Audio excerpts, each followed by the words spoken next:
Dear students, आज के इस लेक्चर के अंदर हम पढ़ेंगे वैलेंस बॉन्ड थ्योरी और इसके बाद हमारी केवल एक थ्योरी बच जाएगी भी क्रिस्टल फील्ड थ्योरी और उसके बाद हम इसके क्वेश्चन करेंगे।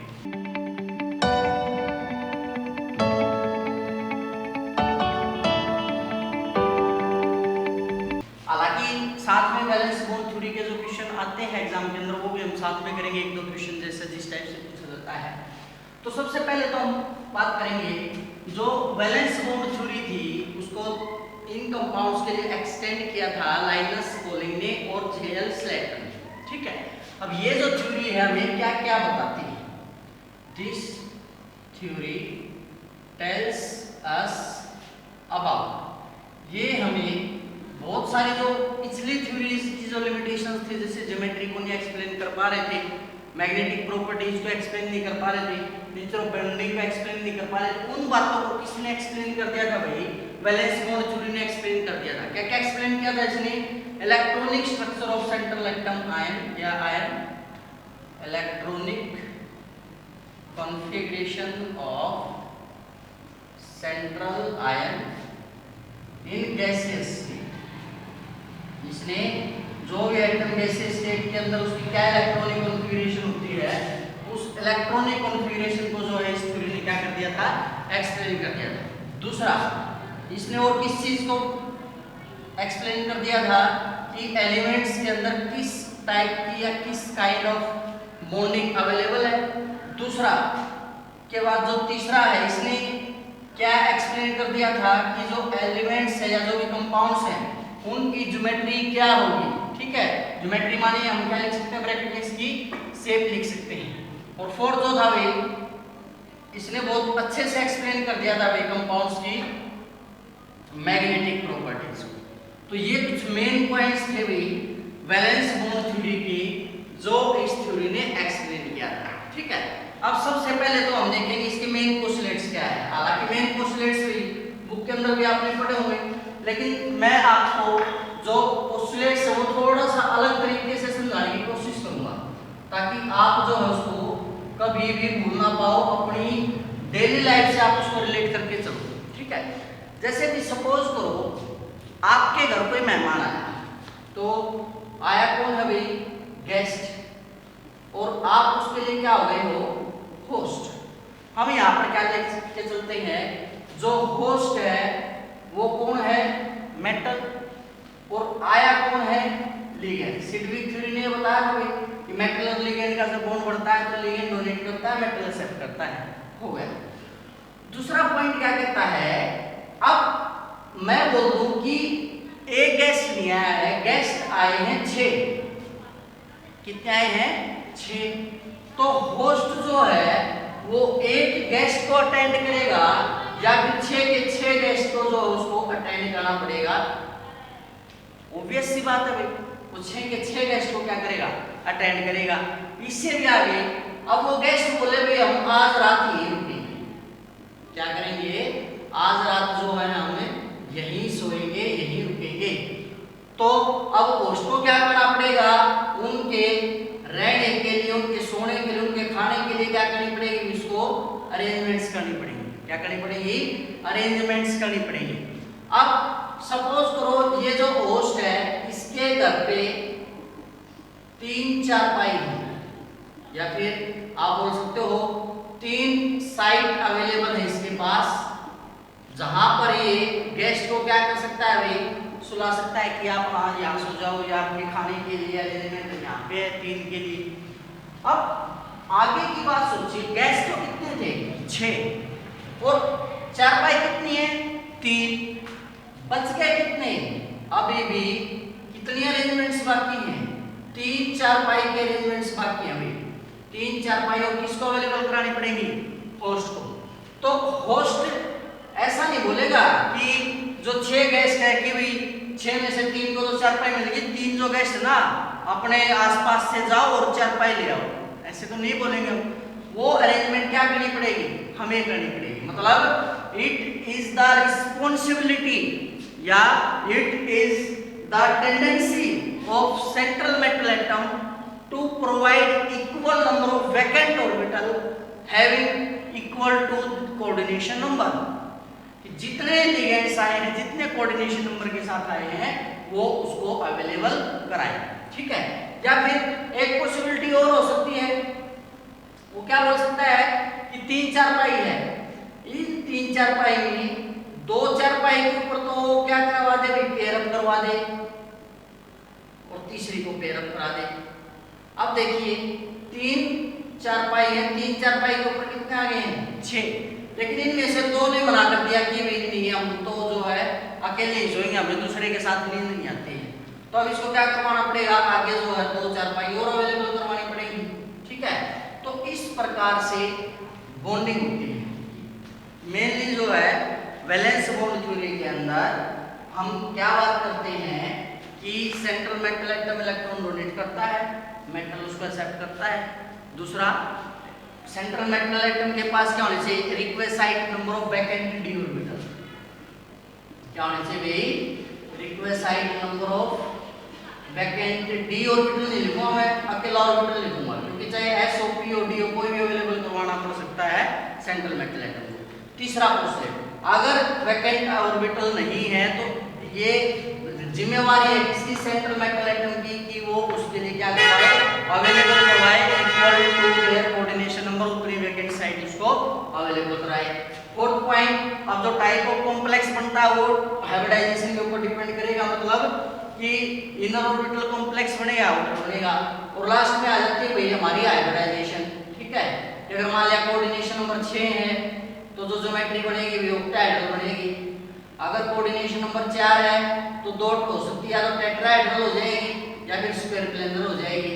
अगर 5 है कोऑर्डिनेशन नंबर तो दो हो सकती है, ट्राइगोनल बाइपिरामिडल हो सकती है या स्क्वायर पिरामिडल हो सकती है। तो इस प्रकार से जो है पोस्टुलेट्स हमारे विविध हुए आपको समझाने के लिए। ठीक है।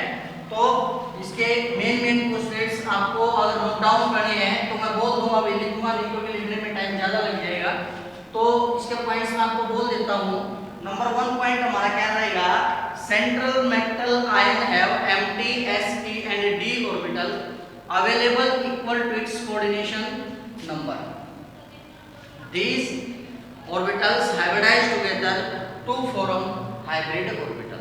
बता दिया मैंने कि सेंट्रल मेटल की जिम्मेवारी होगी भाई कि वो इक्वल टू कोऑर्डिनेशन उसको अवेलेबल करवाए। दूसरा, ligands must have at least 1 sigma orbital, कि जो आने वाला लिगेंड्स है कंडीशन है भाई उसके पास कम से कम क्या अवेलेबल होना चाहिए कि सिग्मा ऑर्बिटल जो है वो अवेलेबल होना चाहिए, कंटेनिंग एन अनशेयर्ड या लोन पेयर ऑफ इलेक्ट्रॉन। और उस सिग्मा ऑर्बिटल के अंदर क्या होना चाहिए कि लोन पेयर, मतलब ये मेटल हो गया, ये लिगेंड हो गया, ये लोन पेयर है। तो मेटल और लिगेंड इस प्रकार से जो है दोनों कोऑर्डिनेट बॉन्ड बनाएंगे। तीसरा point, vacant hybridized metal orbital जो overlap with a field ligand sigma orbital to receive electron pair and sigma bond is formed. ये थर्ड पोस्टुलेट मैंने वहीं पे लिख दिया भाई, जो मेटल और रिसीव करेगा इलेक्ट्रॉन को सिग्मा ऑर्बिटल के अंदर से, और मेटल और लिगेंड के बीच में जो भी इस प्रकार से क्या बन जाएगा, बॉन्ड बन जाएगा। फोर्थ पोस्टुलेट क्या कहता है, the d electron involved in hybridization may be inner d orbital और ए आउटर डी ऑर्बिटल। यह भी मैं आपको आगे बताऊंगा भी इनर ऑर्बिटल कैसे बनेगा और आउटर ऑर्बिटल कैसे बनेगा, वैसे भी आपको पता होगा। ठीक है। उसके बाद if we know the number of unpaired electrons and in metal complex then its geometry can be predicted। कि अगर हमें उसके अंदर unpaired electrons का पता है तो हम क्या प्रिडिक्ट कर सकते हैं, इसकी ज्योमेट्री भी प्रिडिक्ट कर सकते हैं। तो ये हमारे 5 पोस्टुलेट है। ठीक है। और अगर प्रैक्टिस की बात करें, जो अनपेयर्ड इलेक्ट्रॉन है उसके द्वारा क्या निकाल सकते हैं अभी हम, उसकी मैग्नेटिक ससेप्टिबिलिटी। क्या बात होता है इसके लिए, mu is equal to n into n plus 2 under root bm, जहां पर n क्या होता है, number of unpaired electron, number of unpaired electrons, bm unit होती है भाई इसकी बोर मैग्नेटॉन, और म्यू होता है हमारा डाइपोल मोमेंट। ठीक है। अब भाई दिक्कत क्या आती है, मैं चीजों को बिल्कुल बेसिक से लेकर के चलता हूँ। काफी स्टूडेंट्स के कमेंट आ जाते हैं कि सर ये तो बिल्कुल बेसिक बात है, हम तो नॉन मेडिकल के स्टूडेंट्स हैं या मेडिकल के स्टूडेंट्स हैं, हमने तो ऑलरेडी ये पढ़ा हुआ है। भाई अगर कोई कोर्स ले रहा है इसका मतलब मैं ये मान के चलूंगा भाई उसको कुछ नहीं आता, और आपको भी तभी फायदा हुआ आप ये मान के चले कि हमें कुछ नहीं आता, हमें सीखना है जो सिखाया जा रहा है, तब ही आप सक्सेसफुल होगे, बहुत अच्छा रिजल्ट आपको मिलेगा। हाँ, जैसे फिजिकल केमिस्ट्री के अंदर जो टॉपिक करवाने हैं हमने, जो बेसिक है, कुछ स्टूडेंट्स बोल रहे हैं कि आप वो स्किप कर दीजिए, आप डायरेक्ट सिलेबस स्टार्ट कर दीजिए। तो नेक्स्ट लेक्चर के अंदर मैं आपको वही फिजिकल केमिस्ट्री के जो टॉपिक हम करवाने हैं, जो बेसिक्स ऑफ मैथमेटिक्स के अंदर आपको 12 या 13 चैप्टर में करवाने वाला हूँ या मैथ वाले सर करवाने वाले हैं, उनके नाम मैं आपको नेक्स्ट लेक्चर के अंदर बताऊंगा। अगर उनमें से किसी को कोई प्रॉब्लम है किसी चैप्टर में, वो बता सकता है, नहीं तो हम फिजिकल केमिस्ट्री डायरेक्ट स्टार्ट करेंगे। ठीक है, अगर कोई मेडिकल का स्टूडेंट है तो वो कमेंट कर सकता है, अदरवाइज नॉन मेडिकल वालों का तो फ्रेंड रहता है, मैंने पहले भी बोला है। ठीक है, अब इसके लिए क्या है आपको, ये निकालने के लिए आपको उसके अंदर इलेक्ट्रॉनिक कॉन्फ़िगरेशन पता होना चाहिए, स्कैंडियम 21 से लेकर 30 तक। इनके लिए भी बार बार बताऊंगा नहीं, केवल इलेक्ट्रॉनिक कॉन्फ़िगरेशन लिखूंगा क्योंकि वीडियो इससे पहले अपलोड हो चुकी है और उसका लिंक आपको मिल जाएगा अगर किसी को बेसिक से नहीं पता है। Scandium, titanium, vanadium, chromium, manganese, iron, cobalt, निकल, कॉपर, जिंक। ये क्या होता है भाई, आर्गॉन 18, 4s2 3d1। हमें क्या लेकर के चलना है भाई, मेन का हमें जो ऑर्बिटल डायग्राम है वो हम बनाएंगे 4s और 3d। ये छोटा क्वांटम नंबर है इसलिए हम 3d को पहले बना लेंगे। ये हमारा 4s हो गया और आगे 4p खाली है, 3d 4s 4p। ठीक है, तो d में एक है, s में 2, इसमें भी 4s2 3d2, d में 2 आ गए हैं, s में 2 है, p हमारा खाली है। उसके बाद वेनेडियम 4s2 3d3, d में कितने आ गए हैं हमारे, 3 इलेक्ट्रॉन आ गए हैं, s में 2 आ गए हैं, ये हमारा एम्प्टी है। उसके बाद chromium exception behaviour 4s1 3d5, 1 2 3 4 5, 4s1 4p empty है हमारा। उसके बाद 4s2 3d5, d में हमारे 5 है भाई, 1 2 3 4 5, 4s2 ये फिल हो गया है, 4p है। उसके बाद 4s2 3d6, s के अंदर जो हमारे 6 हो गए भाई, पहले 5 सिंगली बनेंगे उसके बाद पेरी, s में 2 है भाई हमारे और p हमारा खाली है।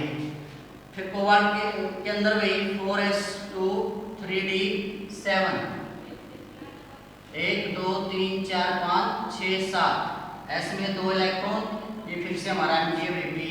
फिर 4s2 3d8, इसके अंदर भाई 1 2 3 4 5 6 7 8, s के अंदर 2 इलेक्ट्रॉन है, p हमारा खाली है।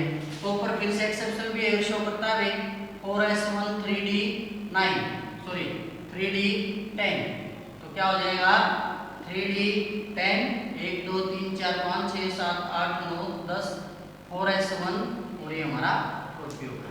लास्ट में जिंक का भी हमारा 4s2 3d10, d में हमारे 10 हो गए इस प्रकार से, s में हमारे 2 हो गए और ये हमारा 4p खाली होगा। अब मैंने डायग्राम क्यों बनाया भाई, ये देखिए यहाँ पे। अब हम इनमें ज्योमेट्री का प्रेडिक्शन करेंगे कि ऑक्टाहेड्रल होती है तो क्या होगा, टेट्राहेड्रल होगी तो क्या होगा, स्फेरिकल होगी तो क्या होगा। सबसे पहले हमें कॉम्प्लेक्स ले लेते हैं, रैंडमली कोई कॉम्प्लेक्स ले लेता हूं मैं, FeCN6 3 नेगेटिव। तो सबसे पहले इसकी ऑक्सीडेशन स्टेट x मान लेंगे, साइड पे charge -1 multiply by 6 is equal to पूरे के ऊपर चार्ज कितना हमारा -3, -6 उस तरफ जाके प्लस का हो जाएगा, तो x कितना आ जाएगा -3 + 6 कितना हो जाएगा भाई +3। सबसे पहला काम होगा हमारा ground state electronic configuration of A iron. Ground state यहां पे लिख दिया भाई मैंने, आयरन 4s2 3d6, d के अंदर कितने हुए हमारे 6, 4s और 4p हमारा खाली है, 1 2 3 4 5 6, क्या भी आर्गन 18, 4s2 3d6। अब ये एक्साइटेड स्टेट में 3 इलेक्ट्रॉन लूज किए हुए भी मैंने बता रखा पहले ऐसे जाएंगे फिर इन डी से, तो क्या होगा 1 2 3 4 5 1 3। अब 3 इलेक्ट्रॉन में 2 इससे 1 इससे, तो 2 गए थे 0 होगा। डी में कितने हो गए 5, 1 2 3 4 5, ठीक है। अब क्या इलेक्ट्रॉनिक कॉन्फ़िगरेशन है इसकी 3d5 4s0 4p। अब देखिए कितने साइनाइड आएंगे 6। आपको एक ट्रिक बताऊंगा मैं जिसके द्वारा आप ये डिफरेंशिएट कर पाओगे कौन स्ट्रॉन्ग फील्ड लिगेंड है। स्ट्रॉन्ग फील्ड लिगेंड का मतलब क्या है भाई, इलेक्ट्रॉन को जो पेयर अप करा दे, which pair up electron, which pair up electron, मतलब इनको अंदर की तरफ धकेल देगा। अब 5 अंदर की तरफ धकेले जाएंगे, पेयर अप होगा, पेयर अप होगा, ये रह गया। अब कितनी साइट अवेलेबल होगी हमारी 2 डी की, 1 एस की और 3 पी की, तो 6 साइनाइड आएंगे। एक एक लोन पेयर अपना यहाँ पे पेयर अप ये जो है डोनेट करेंगे और इस प्रकार से कौन सी एब्रेशन होगी D2sp3। क्लियर है। अब यहाँ से हम बताएंगे कि कौन सा जो ऑर्बिटल आउटर होगा, कौन सा जो ऑर्बिटल है कॉम्प्लेक्स है वो इनर होगा। अब यहाँ पे देखिए आप पे जो आउटर में है हमारा n की वैल्यू 4 है। n क्या होता है हमारा प्रिंसिपल क्वांटम नंबर, क्या होता है हमारा principal quantum number, higher value है। लेकिन जो इलेक्ट्रॉन जो लिगेंड ने जो इलेक्ट्रॉन पेयर दिए हैं, लोन पेयर दिए हैं, वो आकर के ऐड कहाँ पे हो रहे हैं 3d में, मतलब n-1d में आ रहे हैं, तो इसको क्या बोल देंगे हमें इनर ऑर्बिटल कॉम्प्लेक्स। और अगर इलेक्ट्रॉन सपोज करो ये d फुल होता तो यहाँ पे एक नए d, यहाँ पे हमारा 4d को आना पड़ता, तो जो लोन पेयर वो 4d में जाते। अब 4 इसका क्वांटम नंबर है, 4d में इलेक्ट्रॉन जा रहे हैं, तो nd में इलेक्ट्रॉन जा रहे हैं, तो क्या बनाते हैं हमारे आउटर ऑर्बिटल कॉम्प्लेक्स। तो इस प्रकार से किसी भी कॉम्प्लेक्स की जो है फॉर्मेशन हमारी होती है। अब इसके द्वारा मैं ज्योमेट्री आगे भी कौन सी एब्रेशन होगी D2sp3। ज्योमेट्री क्या होगी octahedral, magnetic property unpaired electron है, कैसा होगा पैरामैग्नेटिक, और इसके इलेक्ट्रॉनिक कॉन्फ़िगरेशन बताते भाई गैसीय स्टेट के अंदर। मैंने स्टार्टिंग में आपको बताया था वैलेंस बॉन्ड थ्योरी के 4 जो है मेन जो एप्लीकेशंस थी, इलेक्ट्रॉनिक कॉन्फ़िगरेशन को एक्सप्लेन करता है, नेचर ऑफ बॉन्डिंग को एक्सप्लेन करता है, ज्योमेट्री को एक्सप्लेन करता है, और क्या बताता है उसके अंदर जो किस प्रकार से इलेक्ट्रॉन पेयर अप होंगे, कब इनर बनेगा और कब आउटर बनेगा। क्लियर है। इसके बाद बात करते हैं, मैंने बताया था ये जो टेबल मैंने बनाई है, ये बनाई है भाई ऑक्टाहेड्रल और टेट्राहेड्रल और एक प्रकार से स्क्वायर प्लेनर के लिए, ठीक है।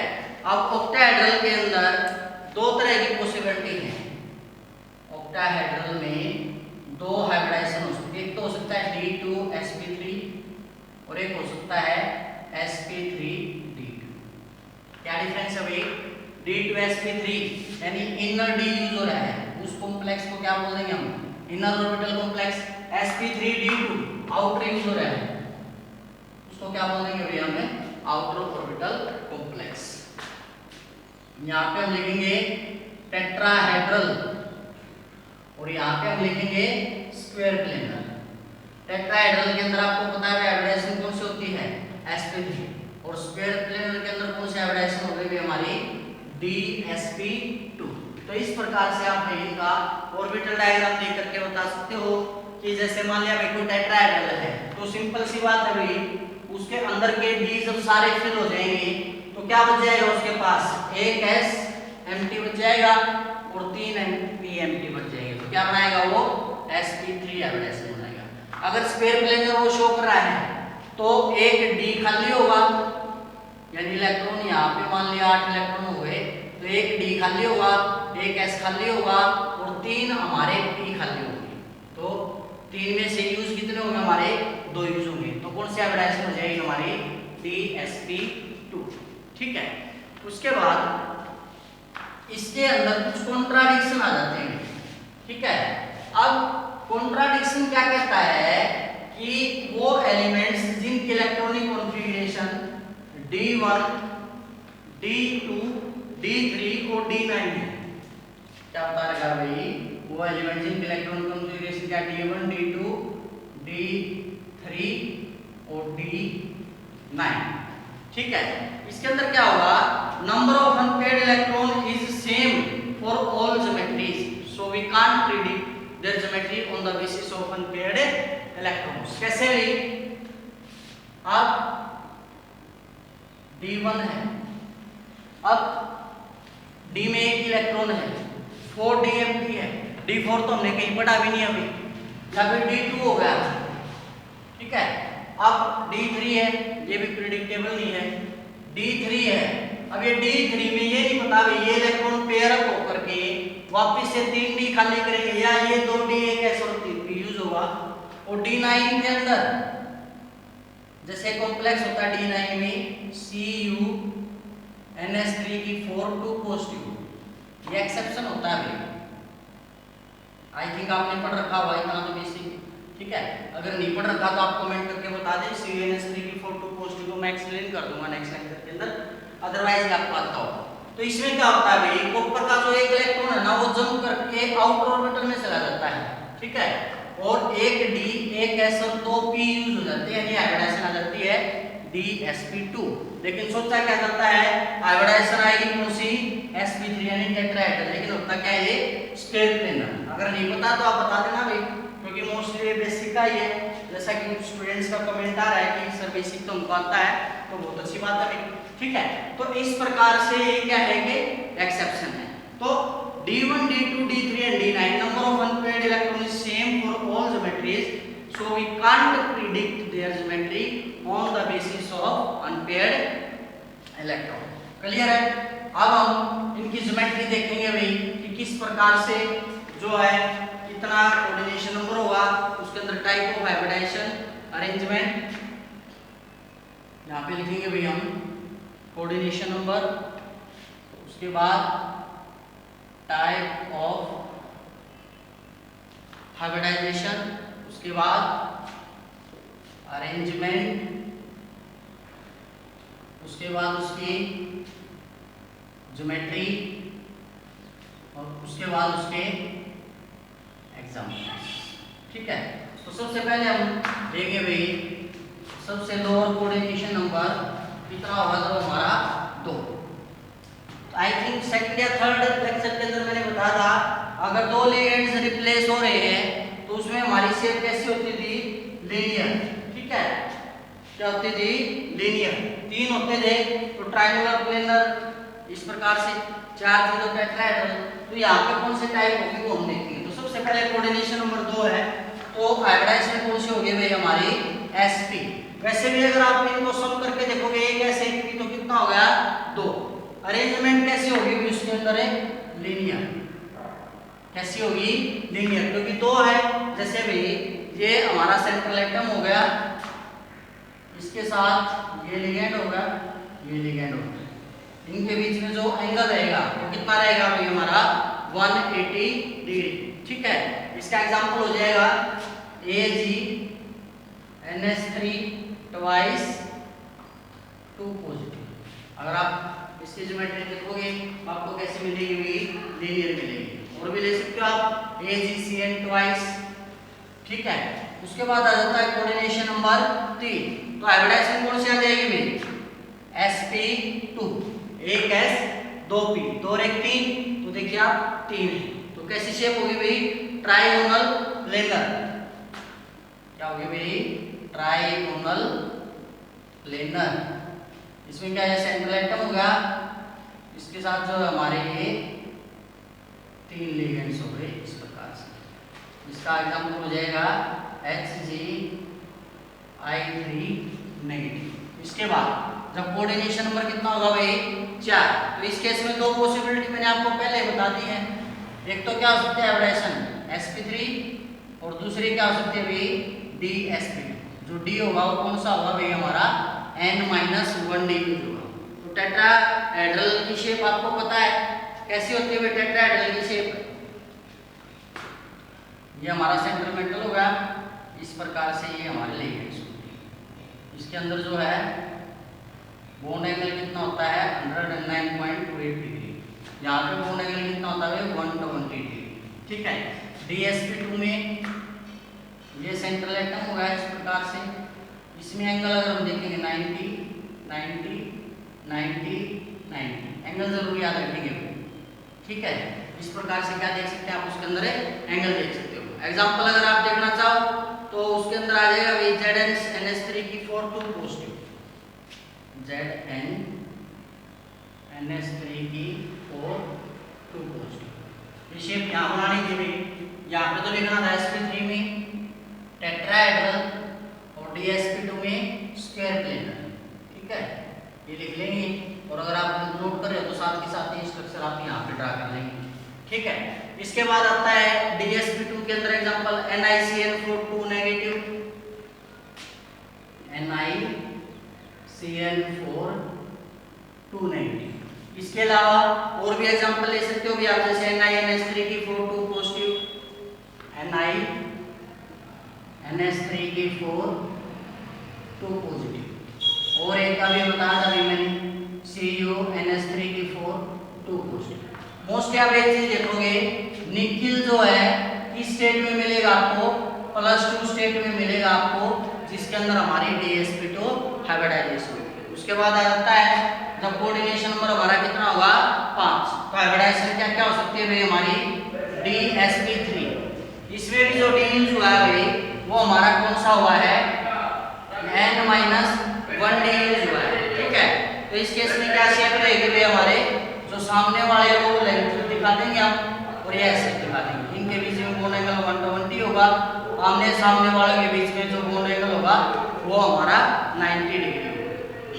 इसका एग्जांपल रहेगा भाई हमारा CuCl5 3 नेगेटिव, CuCl5 3 नेगेटिव और FeCO5। ठीक है, इसके बाद 5 के केस में ही हमारा जो सेकंड टाइप बनती है वो कौन सी हो सकती है sp3d। अब दोनों में क्या फर्क है भाई, इसमें इनर डी यूज हो रहा है तो इनर ऑर्बिटल कॉम्प्लेक्स बनेगा, इसमें आउटर डी यूज हो रहा है तो आउटर ऑर्बिटल कॉम्प्लेक्स बनेगा। तो अगर DsP3 है, क्या है भाई, अगर DsP3 है तो शेप हो गया हमारे ट्राइगोनल बाइपिरामिडल, पहले लिखूंगा भाई मैं इसको ट्राइगोनल बाइपिरामिडल। और अगर आउटर डी यूज हो रहा है तो उसको लिखेंगे भाई हम स्क्वायर पिरामिड। क्या लिखेंगे हम उसको स्क्वायर पिरामिड। शेप कैसे बन जाएगी, स्क्वायर बना करके उसके ऊपर एक ये जो 5वां लिगेंड जो हम इसके ऊपर यहाँ पे रख देंगे। एग्जांपल होगा इसका SbF5, इसके ऊपर 2 positive charge 2 negative, SbF5 2 negative. तो इस केस में कौन सी ज्योमेट्री होगी हमारी स्क्वायर पिरामिडल। और दूसरा एग्जांपल लेना चाहो और ले सकते हो आप, इसके अंदर कौन सा भाई IF5। इसके बाद आ जाता है जब कोऑर्डिनेशन नंबर कितना आ जाए भाई हमारा 6, आ जाए भाई हमारा कोऑर्डिनेशन नंबर जब हमारा 6 आ जाए। अब 6 कोऑर्डिनेशन नंबर पे भी भाई हमारी 2 पॉसिबिलिटीज हैं। ठीक है, वो 2 पॉसिबिलिटीज कौन कौन सी है, एक तो इनर डी यूज हुआ था हमारा और एक आउटर डी यूज हुआ था। इनर डी वाले को क्या बोल दिया था भाई हमने, इनर ऑर्बिटल कॉम्प्लेक्स, और आउटर वाले को आउटर ऑर्बिटल कॉम्प्लेक्स। दोनों में खास बात ये है, चाहे D2sp3 हो चाहे sp3d2, दोनों के अंदर जो अरेंजमेंट रहेगी भाई हमारी वो कौन सी रहेगी, ऑक्टाहेड्रल ही रहेगी। ठीक है, शेप हमारी ऑक्टाहेड्रल ही रहेगी। ठीक है, इस प्रकार से रफली मैं इसको ड्रा कर देता हूँ।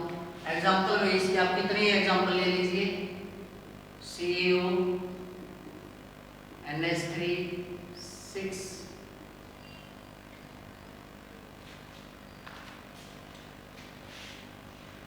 Cu के लिए लेंगे, क्रोमियम के लिए कॉम्प्लेक्स है क्योंकि Cu में तो D हमारा फुल्ली फिल्ड होता है। CrNS3 6 3 positive, CrNS3 6 3 positive, MnCN6 3 negative, FeCN6 3 negative, FeCN6 4 negative. तो इसमें ये जो कॉम्प्लेक्स हमारे इनर ऑर्बिटल कॉम्प्लेक्स है, आउटर ऑर्बिटल कॉम्प्लेक्स में क्या ले सकते हो भाई, NiNS3 6 2 पॉजिटिव, NiNS3 6 2 पॉजिटिव। मतलब मोस्टली जो निकल है +8 की फॉर्म में वो हमारा इस फॉर्म में एग्जिस्ट करता है। और ले सकते हो COS2 2 पॉजिटिव, COS2 2 पॉजिटिव। ये एग्जांपल आपको कर करके देखने हैं भाई, ठीक है। और स्पेशल कमेंट करके आपको बताना भी है कि किस प्रकार से किसकी फॉर्मेशन होती है, क्यों होती है। अगर कोई एक्सेप्शनल बिहेवियर शो कर रहा है इनके अंदर तो क्यों शो कर रहा है, क्लियर है। अब इसके बाद क्या आता है हमारा, इसके बाद हम स्टडी करेंगे वीबीटी के बेसिस पर कुछ कॉम्प्लेक्स की फॉर्मेशन की। जैसे सबसे पहले हम फॉर्मेशन पढ़ेंगे भाई, फॉर्मेशन ऑफ ऑक्टाहेड्रल कॉम्प्लेक्स। इसकी फॉर्मेशन पढ़ेंगे भाई, ऑक्टाहेड्रल कॉम्प्लेक्स। मैं आपको एक कॉम्प्लेक्स करवाऊंगा और उसका एग्जांपल, बाकी जो एग्जांपल होंगे वो मैं लिख दूंगा, ठीक है। बेसिकली ऑक्टाहेड्रल कॉम्प्लेक्स के अंदर हमारा क्या होता है, दो हाइब्रिडाइजेशन बता दी मैंने, sp3d2 और d2sp3। पहले हम इनर का लेकर के चलेंगे। अब कई बार पूछ लिया जाता है कि ये जो d स्क्वायर यूज हो रहा है इसमें कौन से ऑर्बिटल यूज होते हैं वे हाइब्रिडाइजेशन के अंदर। तो इसके अंदर होते हैं हमारे dx² - y² एंड dz², ठीक है। एक s हो गया और p के 3 हो गए, px, py और pz। तो इस प्रकार से ये हमारा ऑक्टाहेड्रल कॉम्प्लेक्स के केस में कोऑर्डिनेशन नंबर जो है हमारा वो कितना हो जाता है भाई, 6 हो जाता है, ठीक है।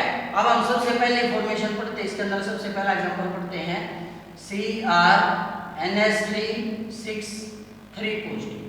अब इनकी फॉर्मेशन उसी को समझ में आएगी भाई जिसको क्या आता है भाई, इलेक्ट्रॉनिक कॉन्फ़िगरेशन आती है, वो इसको आसानी से कर लेगा। सबसे पहला काम मैंने आपको बता दिया है, ground state electronic configuration. Chromium के लिए R118 4s1 3d5। फिर excited state electronic configuration +3 charge में 3 इलेक्ट्रॉन चले गए, कैसे d से जो है 2 चले गए, तो R118 4s0 3d3। अब इसका ऑर्बिटल ड्रा कर लेंगे, d में 3 है, s हमारा खाली हो गया है, 4 भी खाली है, तो s में 3 है अभी, सॉरी d में 3d 4s 4p। तो 2d के एक s का और 3p खाली है। 6 अमोनिया है, एक अमोनिया के पास एक लोन पेयर है, तो 6 अमोनिया के पास 6 लोन पेयर होंगे। तो इस प्रकार से तो ये क्या बना देगा भाई, d2sp3, ठीक है। और मैग्नेटिक प्रॉपर्टी अगर हम देखेंगे अनपेयर्ड इलेक्ट्रॉन तो कैसा होगा भाई हमारा, पैरामैग्नेटिक। तो इस प्रकार से भाई यहाँ पे कोई भी कॉम्प्लेक्स है उसके अंदर जो है ये दिखा सकते हो उसकी फॉर्मेशन है कैसे होगी। इस पे ज्यादा कुछ डिस्कस करने वाली बात है नहीं क्योंकि काफी आसान टॉपिक है। अब मैं वो कॉन्फ़िगरेशंस लिख देता हूँ जिसके अंदर जो है आप ये देख पाओगे कि आउटर ऑर्बिटल कॉम्प्लेक्स कैसे बनेगा और इनर ऑर्बिटल कॉम्प्लेक्स कैसे बनेगा। आउटर ऑर्बिटल कॉम्प्लेक्स और दूसरी तरफ देख लेंगे हम इनर ऑर्बिटल कॉम्प्लेक्स। तो आउटर ऑर्बिटल की अगर बात करें तो कोई भी वो एलिमेंट जिसमें क्या होगा भाई, d3 d4 d5 d6 d7 d8 d9 और d10। उसके अंदर क्या हो जाएगा भाई हमारा आउटर ऑर्बिटल कॉम्प्लेक्स बनेगा।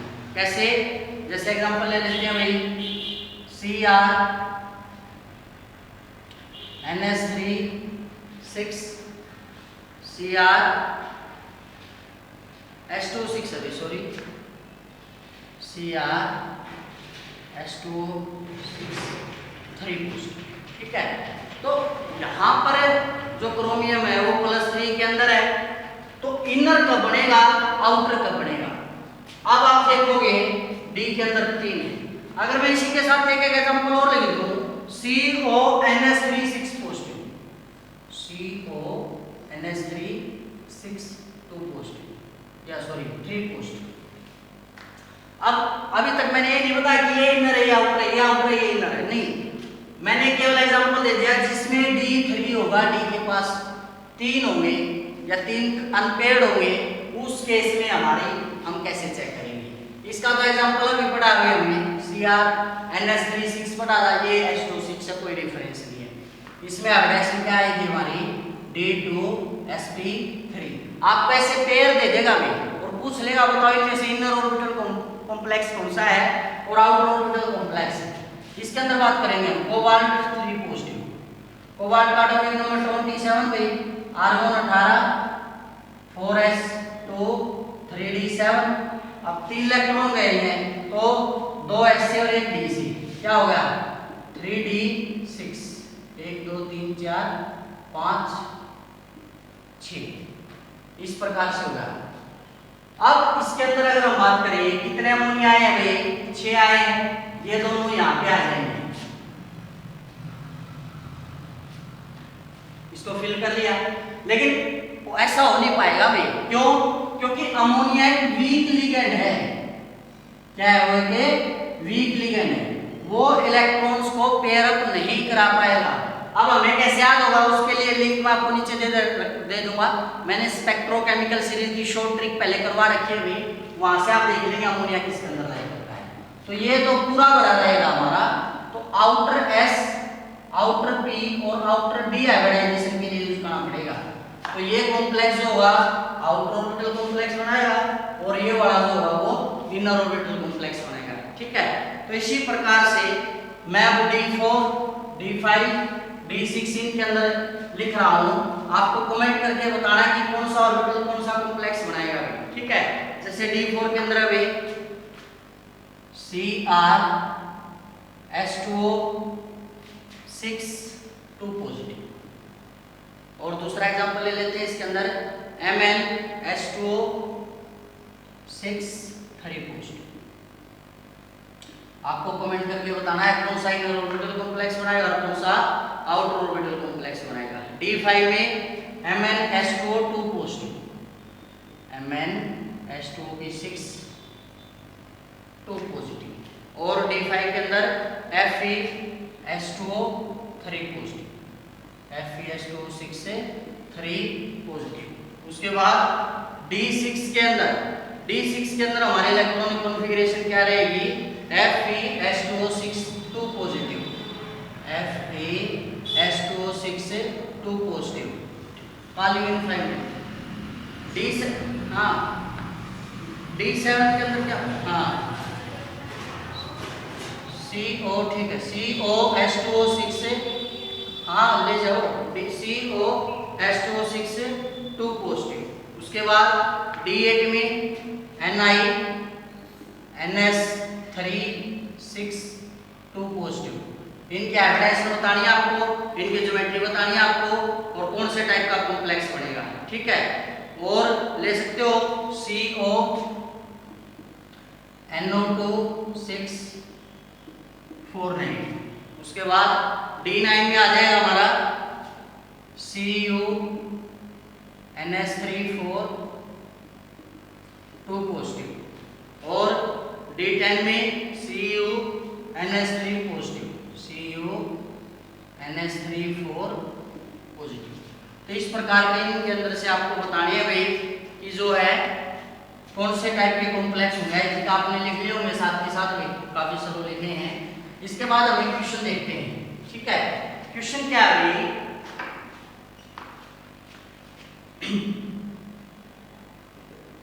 क्वेश्चन में से तो मैंने आपको पहले बता दिया है कि निकल 2 पॉजिटिव जब भी बनाएगा उसके जो भी कॉम्प्लेक्स बनेंगे क्या वो सारे आउटर ऑर्बिटल कॉम्प्लेक्स बनेंगे, अगर हाँ तो क्यों।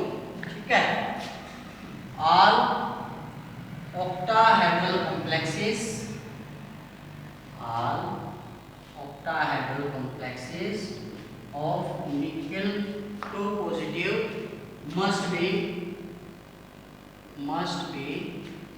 outer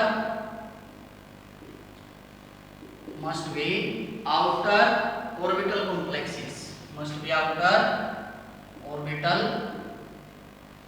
complexes, justify your answer. हमें क्या जस्टिफाई करना है भाई, ये जो आंसर है वो सही है या फिर गलत है। तो इसके आंसर में क्या होगा भाई, अब पहले तो हम इलेक्ट्रॉनिक कॉन्फ़िगरेशन देखेंगे। इलेक्ट्रॉनिक कॉन्फ़िगरेशन ऑफ ए निकल। निकल का atomic number 28, argon 18, 4s2 3d8। अब इसके अंदर क्या होगा भाई हमारा, डी के अंदर 8 इलेक्ट्रॉन है, एस के अंदर 2 है और 4p हमारा खाली है। 3d 4s 4p। डी में हमारे 8 इलेक्ट्रॉन, 1 2 3 4 5 6 7 8। एस में हमारे 2 इलेक्ट्रॉन है और डी हमारा खाली है। तो क्या लिखेंगे, इलेक्ट्रॉनिक कॉन्फ़िगरेशन ऑफ निकल ट्यूब पॉजिटिव आयन क्या भी हमारी argon 18 4s2 3d8 and 2 inner d orbital cannot be made available to allow d to sp3 hybridization। क्यों, मान लिया यहाँ पे अगर कोई आता है तो पहले तो s वाले अंदर मान लिया पेयर अप करवा भी देता है कोई आकर के, तो ये 2 इलेक्ट्रॉन यहाँ पेयर अप हो जाए, d तो अवेलेबल नहीं होगा आउटर के लिए, ठीक है। तो hence by using 4d orbital जो हाइब्रिडाइजेशन है वो पॉसिबल है, ठीक है। तो हमेशा जो निकल टू पॉजिटिव है वो क्या बनाएगा अभी हमारा आउटर ऑर्बिटल कॉम्प्लेक्स ही बनाएगा, ठीक है। इसके बाद आप एग्जांपल कर लेंगे अभी टेट्राहेड्रल ज्योमेट्री के, स्क्वायर प्लेनर कॉम्प्लेक्स के। अगर आपको किसी में प्रॉब्लम आती है तो आप मेरे को बता सकते हो, ठीक है। इसके बाद एक क्वेश्चन और देख सकते हैं भाई, जो आपका एमएससी एंट्रेंस के अंदर पूछा जा सकता है। क्वेश्चन क्या है, मैग्नेटिक मोमेंट दे रखी है अभी एक कॉम्प्लेक्स की, magnetic moment of Mn Br6 4 negative is 4.89 Bm। Bore magneton बोल सकते हैं कि भाई इस कॉम्प्लेक्स की जो मैग्नेटिक मोमेंट है वो 5.9 सॉरी भाई कितनी है 5.9 Bm है। And find out the geometry of the complex है। हमें क्या बतानी है, इसकी ज्योमेट्री बतानी है और क्या बताना है, हमें इसका मैग्नेटिक बिहेवियर बताना है, ठीक है। तो इसके लिए पहले तो हमें क्या आनी चाहिए भाई, यहाँ पर इसके ऑक्सीडेशन स्टेट निकालने आनी चाहिए। जैसे आप ऑक्सीडेशन स्टेट निकालोगे, हमारे पास पहले तो मैंगनीज की हमें ग्राउंड स्टेट इलेक्ट्रॉनिक कॉन्फ़िगरेशन का पता होना चाहिए, फिर हमें मैंगनीज की एक्साइटेड स्टेट इलेक्ट्रॉनिक कॉन्फ़िगरेशन का पता होना चाहिए, और फिर जो है हम उसके बेसिस पर देखेंगे कि कितने अवेलेबल है कितने नहीं है। तो इस प्रकार से आपको कमेंट करके बताना है भाई आंसर में कि इस कॉम्प्लेक्स की जो ज्योमेट्री है वो क्या होगा। क्लियर है। अब वैलेंस बॉन्ड थ्योरी ने बहुत सारी बातों को एक्सप्लेन कर दिया, लेकिन इसकी क्या है भाई कुछ लिमिटेशंस भी हैं। क्या थी है लिमिटेशंस। तो जो लिमिटेशंस है भाई वो इतनी लिखने की तो जरूरत है नहीं, आपको जो है वैसे बता देता हूँ मैं क्या क्या लिमिटेशन है। पहले लिमिटेशन इसकी, it does not explain the prediction और interpretation of A spectra.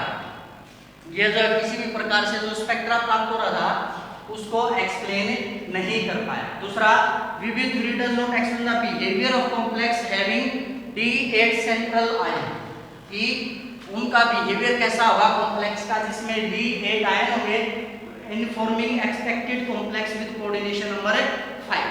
Third limitation, according to विविध theory number of unpaired electron tells about geometry of complex but in actual it is not show, क्योंकि हम तो geometry के लिए क्या देखना पड़ता है, पेयर्ड कितने हैं या फिर इन्वॉल्वड कितने हैं बॉन्डिंग के अंदर, वो देखना पड़ता है।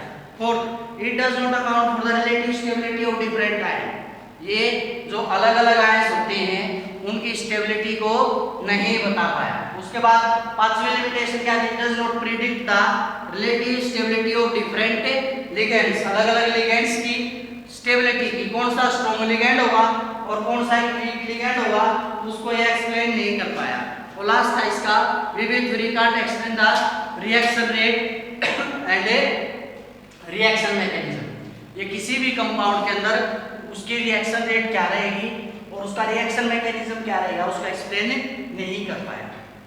तो आज के लेक्चर के अंदर इतना ही। नेक्स्ट लेक्चर में हम पढ़ेंगे क्रिस्टल फील्ड थ्योरी।